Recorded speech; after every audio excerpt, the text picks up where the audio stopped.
Hey guys, Sean from NxtStep Product Strategy here. Welcome to one of our product review videos where we take an existing product on the market through our product launch system, which is composed of 3 phases. That's the market, the idea, and the product itself. We take products through this system and evaluate how they perform in these areas to make it easier for you to find out how to achieve product success for your product business. The product we're going to take a closer look at today is called Calendly. Now, Calendly is used to essentially make the process of scheduling a meeting between you and one or more others a bit easier. So as first step in our system, let's break down the Calendly tool in the market area.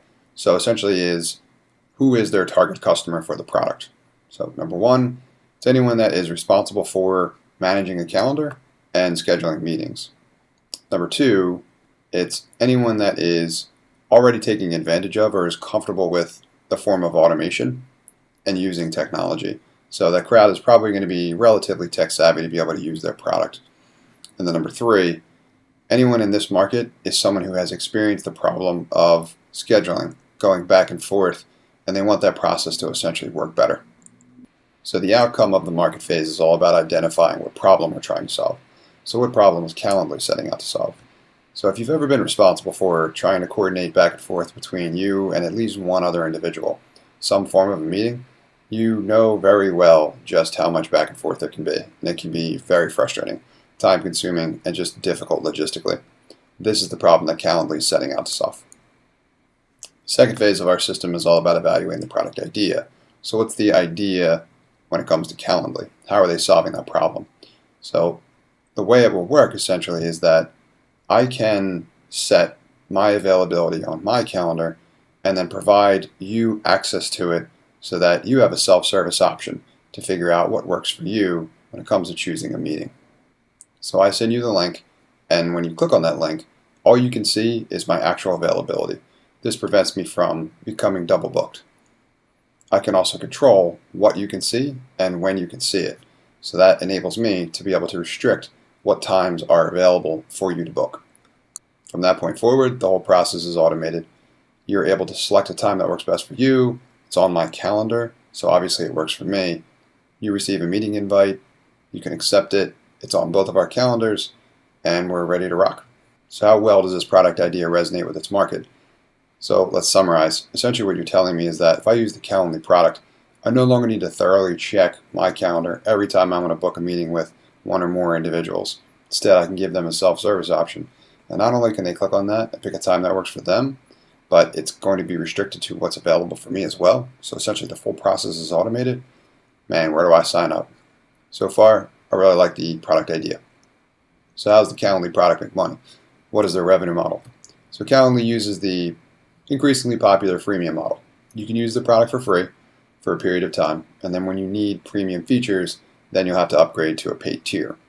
The most common paid features that get people to convert for Calendly's product is the ability to create an unlimited number of meeting types. You can have different meetings for different reasons and different durations. And then also calendar reminders to ensure that people are not just going to be able to self-servicely book your meetings, but they're also going to be reminded of them when they're coming up on their calendar as well also. So in the third phase, we evaluate how well the product itself works. Does it deliver on its promise? Does it achieve that product idea or the solution they set out for the original problem? So the Calendly product works typically through a web interface. So it's a web application. Create an account, sign up, you can log in, and then from within there, you can manage all of your settings. You can pick specific meetings, you can restrict the time, you can also import your calendar, you can connect it to any number of different services. It's got a lot of functionality for a freemium product. And then also the paid tiers add even more advanced functionality. If you want to be able to do things like send reminders, create an unlimited number of meeting types, and it can even handle payments for you as well too. So let's take a quick look at a demo of the product to get an idea what it looks like. Alright, so here we can see a demo of what Calendly.com looks like. Here's the product itself. When you hit the home page, it hits you pretty quickly with some of the marketing materials, and it starts to describe for you the pain point that they're ultimately solving. So you can see there's this caricature, couple of individuals here, and they're trying to represent the frustration and the pain in going back and forth and trying to logistically set up a meeting with someone else. So that's pretty straightforward, pretty effective. They got an explainer video listed on the web page as well also, which does a good job in a short period of time describing how the process works, why you want to use it. Then it goes into an how it works diagram. A couple of quick steps, pretty straightforward. Towards the bottom part of the page, they start talking about some of the advanced features and functionality that the Calendly product provides you with. So if you go to the pricing part of the website, here you can see they've got a table set for what's available on the free tier, and then some of your features and functionality that's available on their 2 premium tiers that are available, with an option to either be billed annually or monthly. Goes down and talks about a lot of the integrations that they have, what's available, and then it's got a hook up at the top, which I'm seeing this more and more with these products, especially the freemium ones, where you can essentially try a trial for full functionality for a limited period of time. It's an interesting way to hook people into your product and get them accustomed to using all of the available features, and then when the trial expires, that's essentially the trigger for them to convert to a full paid customer. Alright, so how well does the Calendly product deliver on its promise? Well, I've used Calendly for quite a bit, and I could say that it works pretty well for the most part. It saves me a ton of time, and it's certainly worth the investment for me. So what's the ROI for the Calendly product, or essentially what makes this product sticky? So as you saw on the pricing page, for free, because it's a freemium model, you get a certain amount of functionality, and then if you want to upgrade to a few advanced features, you've got to pay either monthly or annually, and that price ranges anywhere from $8 to $15 a month depending on your configuration of options. Now, if I'm calculating an ROI for using the Calendly product, my substitute for using this product would essentially be working with some form of executive administrator or a virtual assistant or something like that, which for me more than likely would cost me more per hour than what I spend per month for the Calendly product to have an executive assistant.